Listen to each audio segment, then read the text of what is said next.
Bueno, pues comenzamos la siguiente sesión, donde, bueno, pues vamos a tratar cómo abordar la perspectiva de género en la universidad. Y la primera presentación la va a realizar doña Silvia Rueda Pascual, que es ingeniera informática y doctora en Ingeniería Informática por la Universidad de Valencia. Actualmente es la directora territorial de la Consellería de Innovación, Universidades, Ciencia y Sociedad Digital en Valencia. Y hasta su entrada en la consellería era profesora titular del Departamento de Informática de la Escuela Técnica Superior de Ingeniería de la Universidad de Valencia, del que fue directora, la primera mujer en acceder a la dirección de ese departamento. Dirige el grupo de investigación de técnicas avanzadas de desarrollo de software centrado en la persona, con el objetivo de proporcionar avances en la calidad del software desde el punto de vista humano. Fue la primera directora de la Cátedra de Brecha Digital de Género entre 2019 y 2022. Fue la primera directora de la Cátedra de Brecha Digital de Género y entre 2019 y 2022 fue responsable STEM de la Universidad de Valencia y coordinadora del proyecto Girls for STEM, dirigido al fomento de las vocaciones STEM, muy especialmente entre las chicas. Así que no me extiendo más. Muchísimas gracias. Buenos días a todos y a todas. Gracias, Carmen, y gracias a toda la organización por invitarme hoy. La verdad es que es un placer estar aquí y poderos hablar. Es verdad que hoy, me he dejado una transparencia al final para poderos hablar un poquito del proyecto que coordinamos en la Universidad de Valencia, Girls for STEM. Pero la idea de la charla es diferente. Es hablar, hemos visto que somos pocas mujeres en ingeniería, pocas mujeres en informática. Pero, primera, ¿por qué? ¿Y por qué es importante que estemos ahí, ¿no? Y el título de la charla habla de perspectiva de género, tanto para la investigación como la docencia, porque queremos que esa docencia y esa investigación se traduzca en una innovación que de verdad llegue a las personas, ¿no? En ese sentido, pues lo de los objetivos de desarrollo sostenible y que queremos tener una sociedad mejor para todas las personas, no solo para las personas que estamos en Europa, sino a nivel global para todas las personas del mundo, es algo que, pues yo personalmente me lo creo mucho y creo que en la mano de alguien que es, como yo, ingeniera informática, que tenemos la tecnología de nuestro lado, tenemos que utilizar esa tecnología para conseguir mejorar esa sociedad.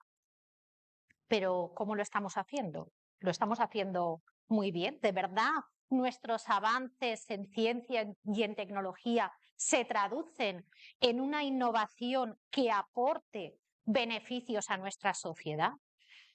Bueno, pues lamentablemente en muchas ocasiones no. En muchas ocasiones estos desarrollos que estamos generando generan más brechas. Yo no sé si conocéis la campaña de Soy mayor, no idiota, ¿no? Yo creo que es un claro ejemplo de que está muy bien que tengamos cajeros automáticos que utilizar, pero no podemos dejar de lado el lado humano y pensar que hay personas que no tienen la capacidad suficiente, por el motivo que sea, para utilizar esta tecnología, ¿no?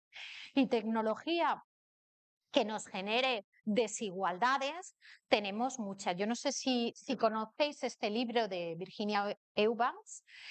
Si no, os lo recomiendo encarecidamente. En el libro nos habla de diferentes ejemplos donde esa tecnología, muchas veces sin proponérselo, acaba generando grandes desigualdades. Pone algunos ejemplos, no sé si los conocéis porque salió hace algún tiempo en prensa, de casos, por ejemplo, donde el sistema de prevención dijéramos, de situaciones de violencia frente a los niños y niñas de allí utilizaba los datos que tenían disponibles y claro, ¿qué ocurre? Pues que ¿quién accede a los servicios sociales, sobre todo en Estados Unidos? Las personas con menos recursos. No tenían datos, en España tenemos otras fuentes de datos, en Estados Unidos lo de acceder a los datos según como si es un poco más complicado, entonces solamente tenían datos de quienes accedían a los servicios sociales y asumieron que pobreza era igual a malos tratos.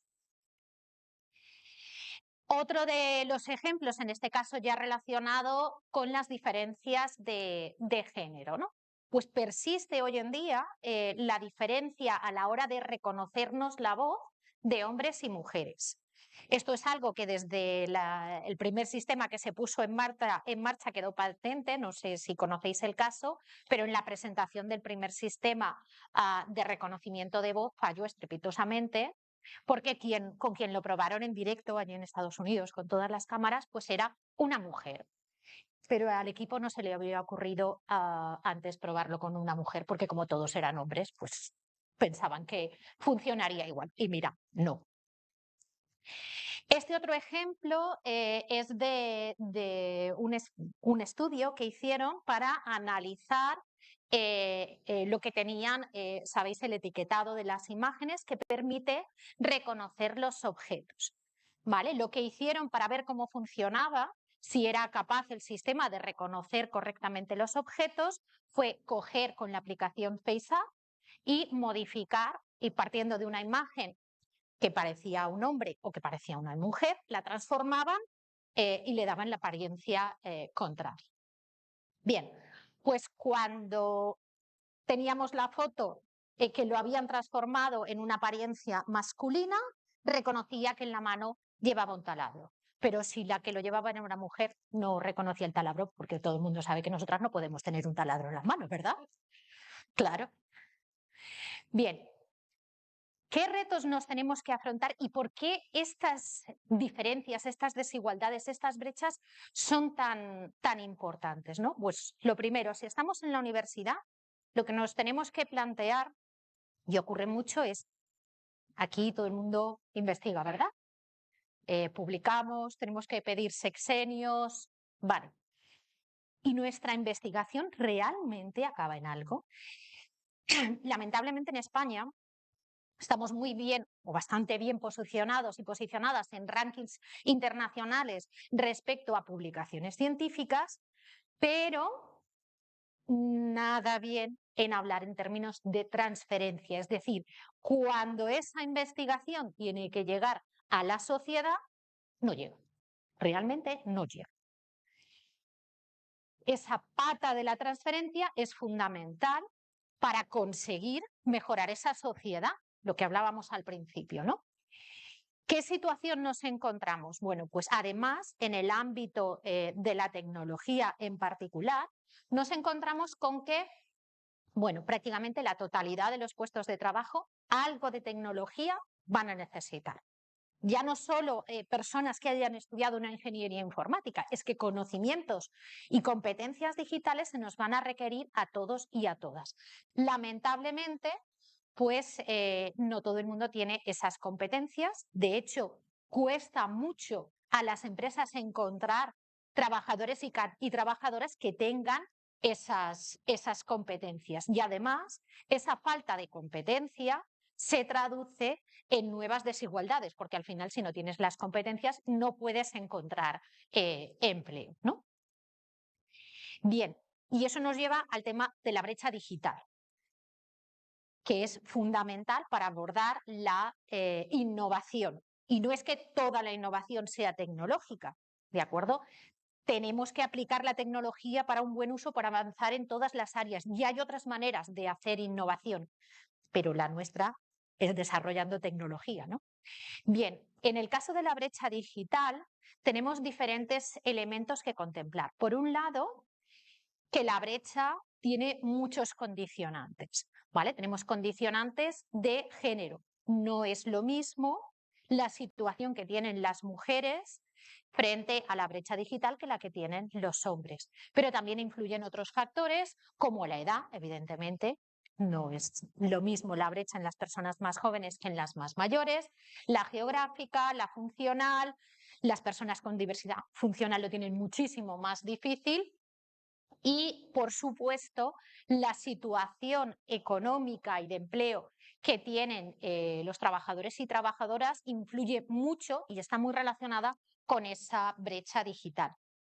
Parece que hay algún problema con la fuente. Bueno, espero que no se... Yo creo que se entiende. La he guardado con las fuentes incrustadas, pero me tiene manía. ¿Qué le vamos a hacer? Bien, pues además de todos esos factores que modulan la brecha digital, también hablamos de brecha digital en diferentes niveles. ¿De acuerdo? El primer nivel, que es el que todo el mundo tiene más o menos identificado, que sería tener el dispositivo, tener acceso a la red, tener internet en casa, ¿vale? Tener la posibilidad de acceder. El segundo nivel, que sería ya un nivel más avanzado, donde hablamos de una brecha de tener más conocimientos para utilizar la tecnología.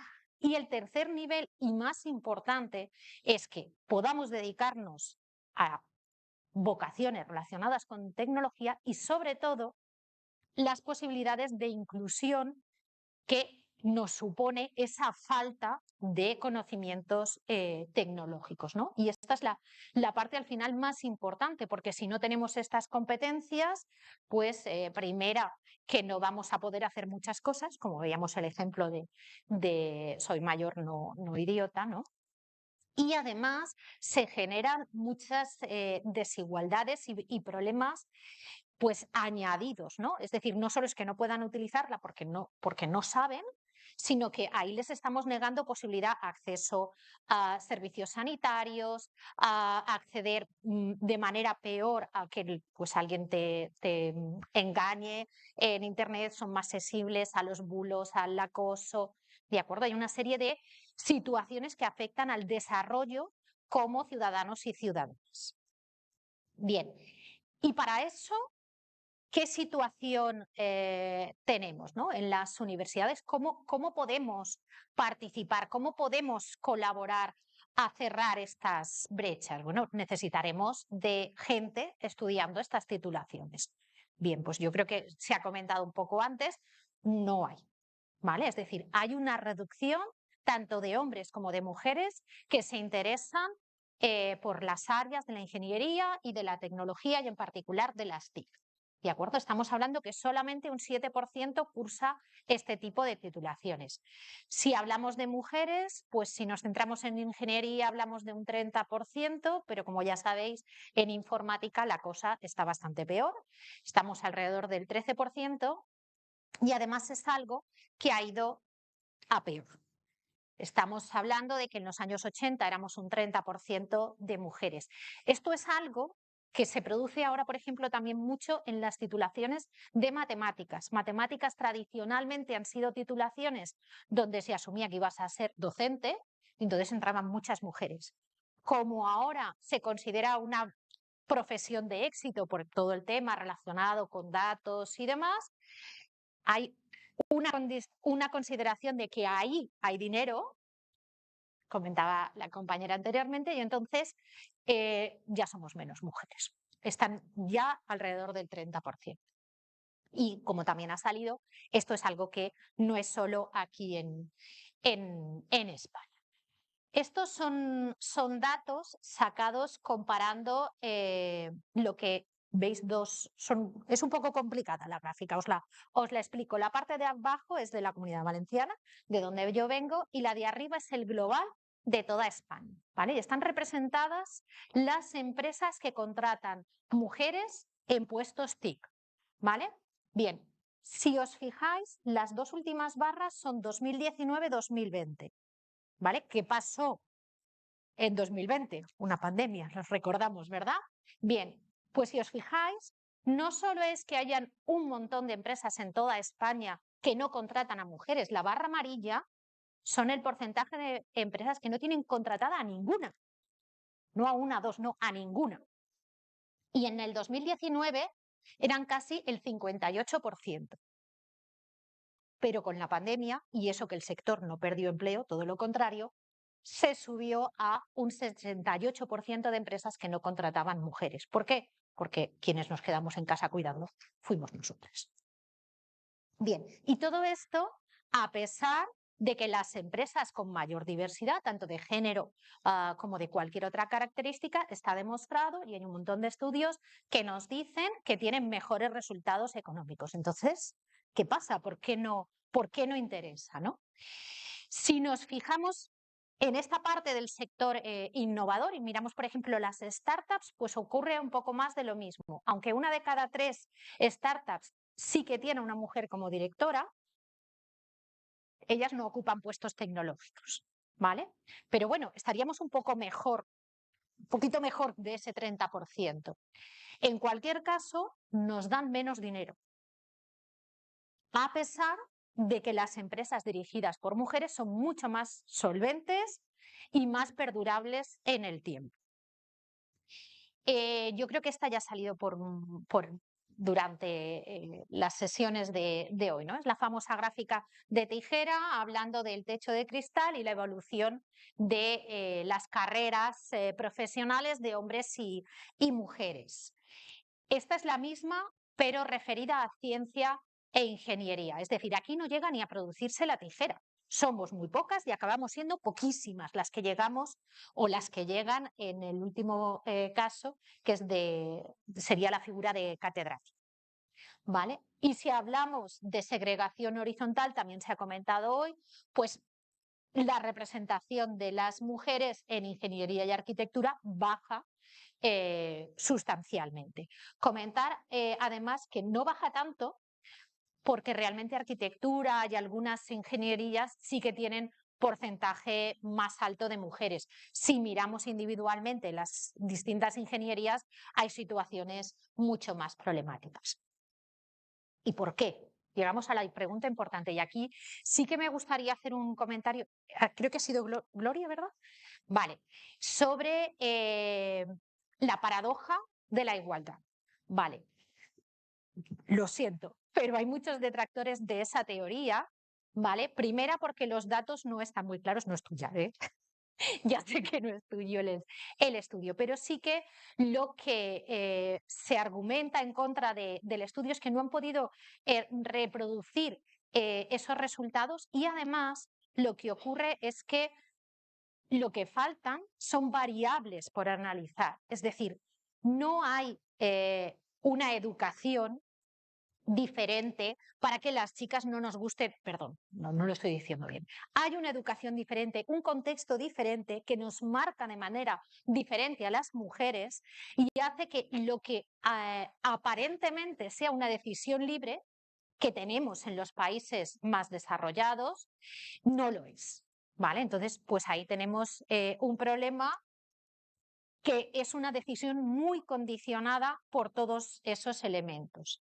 Aquí creo que habéis hablado ya de esas causas que lo condicionan. Sí que me gustaría hacer referencia al estudio de la UNESCO, donde detalla concienzudamente cuáles son todos los factores que afectan a que las chicas tomen estas decisiones y no otras.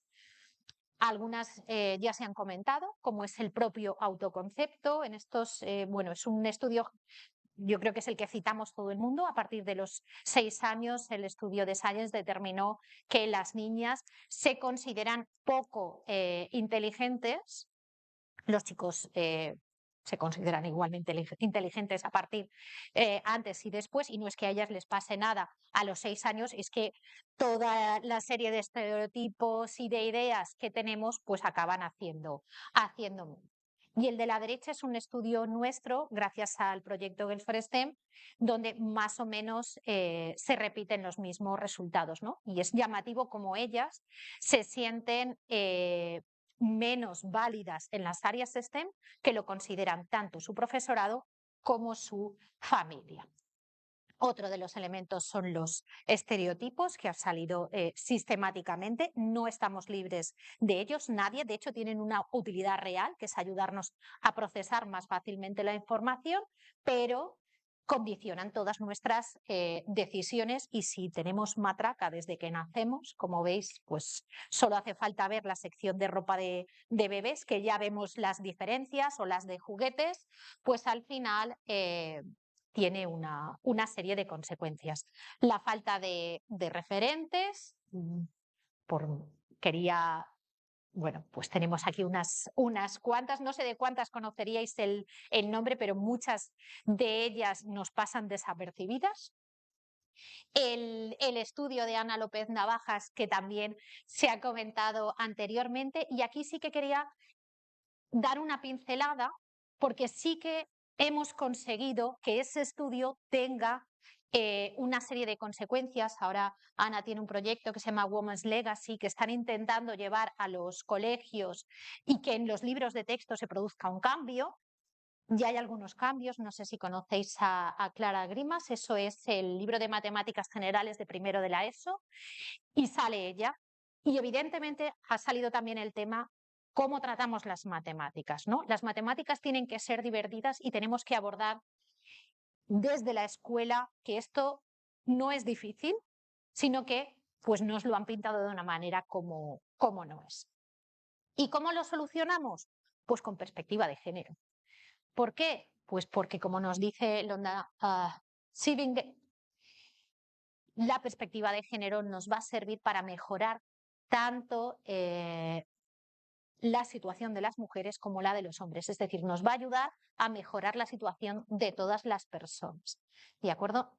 Como nos decía Inés Sánchez de Madariaga, al final tenemos sesgos todas las personas.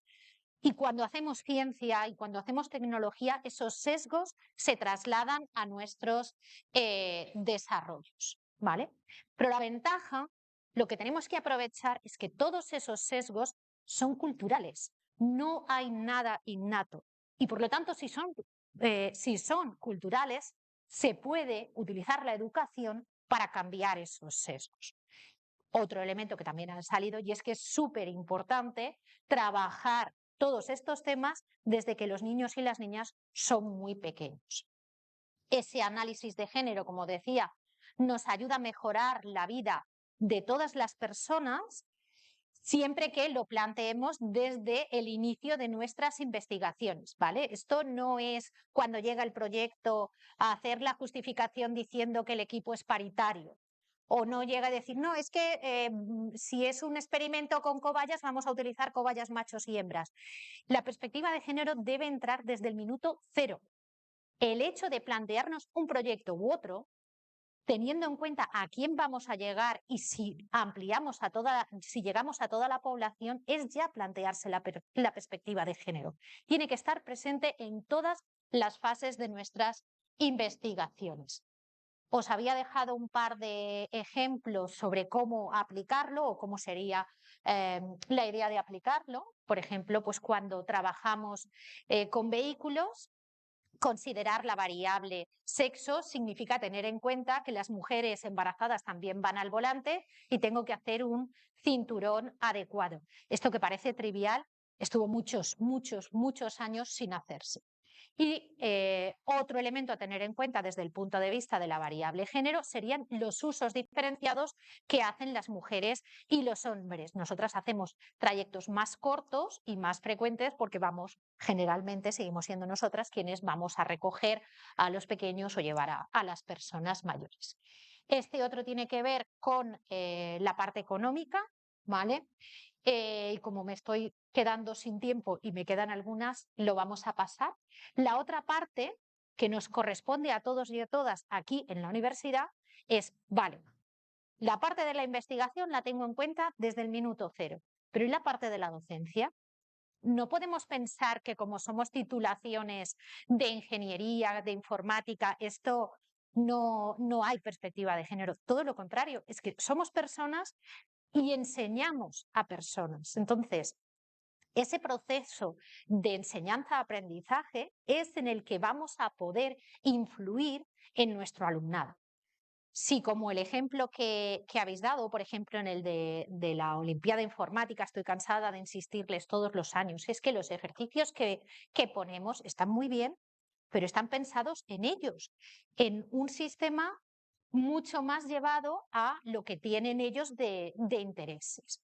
Y no vemos la aplicabilidad social. Si no se la enseñamos, si no lo transmitimos en el día a día de nuestra docencia, es imposible que estos titulados y tituladas, cuando el día de mañana salgan a la empresa, puedan tener en cuenta a las personas cuando vayan a desarrollar software. Es imposible. Si no se lo hemos contado aquí, si no lo han vivido en el colegio, ¿cómo les va a venir la inspiración de pensar que tienen que tener en cuenta a una gran diversidad de personas, ¿no?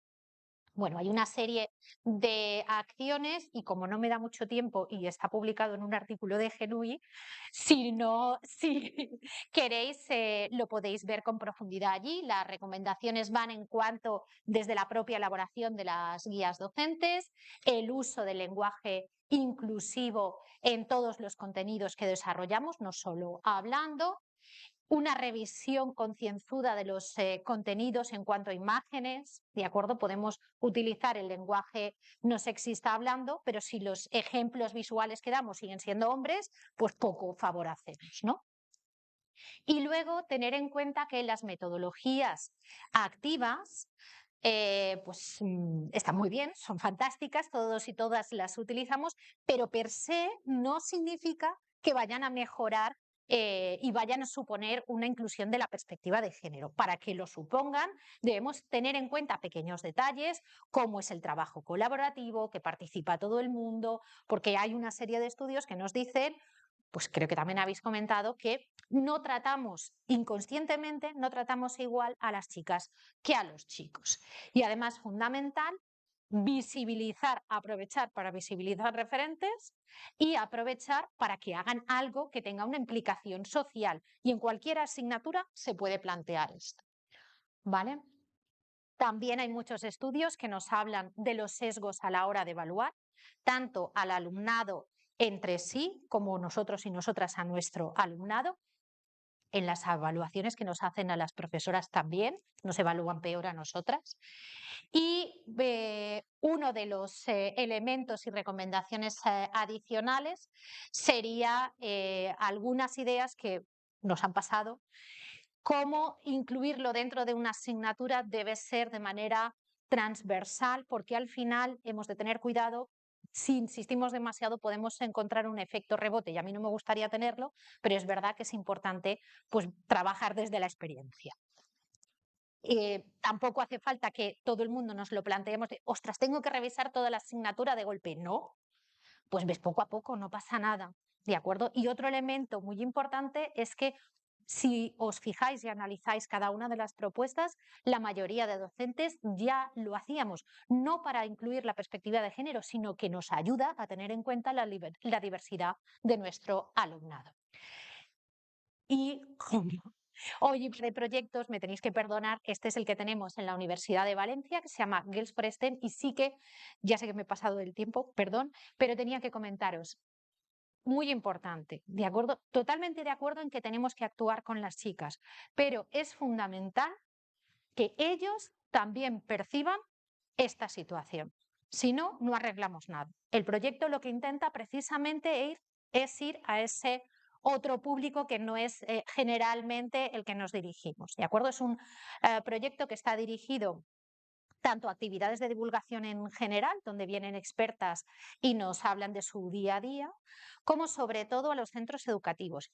Y ahí, muy importante, si no queremos dejarnos fuera a niños y a niñas en situaciones más complicadas, es muy importante que vayamos desde su aula, porque si no, hay un sector muy importante de jóvenes que nos estamos dejando fuera, que no van a ir a una extraescolar por mucho que se lo planteemos. De paso, llegamos a sus docentes, que es verdad que también hay que ir a magisterio, pero por lo menos hay que atacar a quienes tenemos ahí en casa. Y otro de los elementos que también consideramos muy importantes es ir a las familias. El aprendizaje en el aula es fundamental, pero si sus padres, sus madres nos van en contra, aunque no sea conscientemente, pues mal. Y al final, simplemente para acabar, pues mi idea es que tengamos en mente que es verdad que tenemos que dar formación en tecnología, pero si no cambiamos el chip, si no cambiamos la manera en la que afrontamos nuestra docencia, nuestra investigación, la formación de nuestro alumnado, para que sean capaces no de decir, no, quien tenga que utilizar la aplicación ya se apañará y que aprenda, sino que tenemos un paradigma diferente y empezamos a poner a la persona en el medio y a fijarnos y a conseguir llegar a todas las personas, no conseguiremos tener una innovación que realmente sea efectiva y que no deje a ninguna persona atrás. Ya.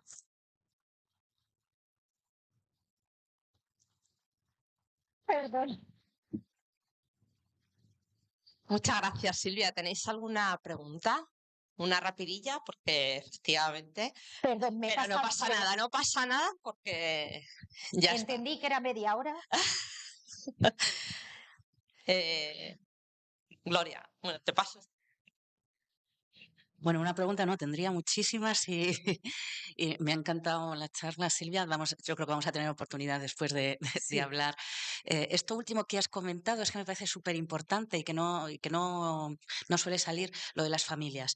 Y además, lo de las familias, y si nos fijamos, hay otro aspecto que también es muy importante. ¿Qué ocurre fuera de las grandes ciudades? ¿Qué ocurre en el mundo rural?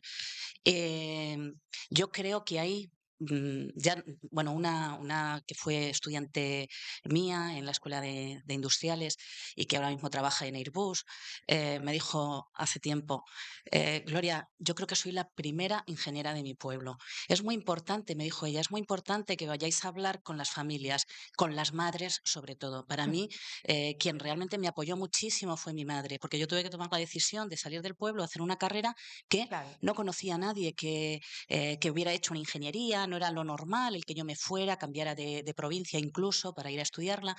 Y entonces yo creo que es muy, muy importante también eso, lo de ir acercarnos mucho al mundo rural, donde la realidad es completamente distinta, las referentes están alejadas, llevar referentes locales si es posible y sobre todo eso, hablar con las familias, quizá más las madres, por esa relación que suele haber, sobre todo en esos sitios que son las que van a ser sus cómplices a la hora de, quizás sea más difícil muchas veces convencer a los padres, hay de todo evidentemente, pero quizás las madres van a ser más cómplices a la hora de animarlas, muchas veces simplemente a seguir estudiando bachillerato, porque tienen que salir ya del pueblo o de su entorno para seguir simplemente hacer un bachillerato.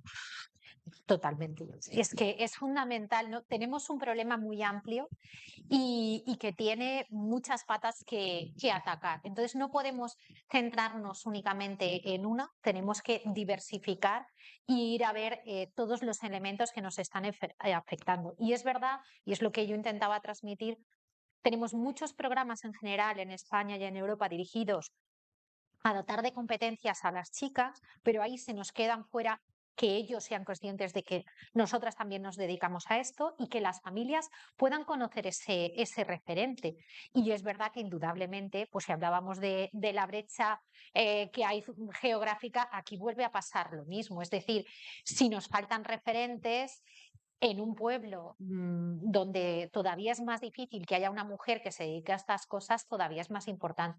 Y en general las familias, la mayoría es desconocimiento, no hay una sensación, muchas veces miedo, ay, y ahí, con tan pocas mujeres, y tú estarás bien.